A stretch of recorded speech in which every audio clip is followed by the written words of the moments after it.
Ке се откаже ли Трамп од најавените царини или сепак ќе ги воведе? Неизвестноста е убиец на инвестицијската активност, велат економистите. Ако по 3 месеци сепак стапат на сила, мала земја како нашата не би имала големи директни последици. Заканата доаѓа од нашите најголеми трговски партнери, односно од Европската Унија. Ние трпиме штети или би трпеле штети од таа меѓуседна царинска војна или трговска војна меѓу САД и ЕУ, како да сме земја членка, дури можеби и повеќе од некои земји членки, пошто поголем дел од трговијата ни е таму, а не сме членка, значи одбранбените механизми на Европската Унија не може да ги користиме. Крајната неизвестност влија и врз креаторите на фискалната и монетарна политика.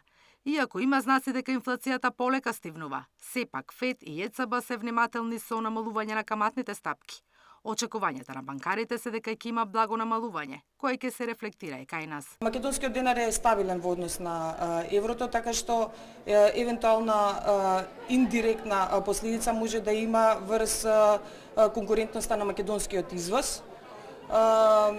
Домашната референтна каматна стапка, која што е во случајност каматна стапка на благајнички записи, моментално изнесува 5,35%.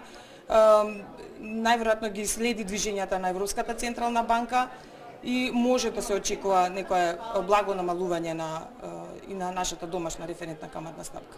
Има влијание на унгарската кредитна линија за која што има голем интерес и влијание на нивото на каматната стапка која таа линија ја обезбедува или од 1,95.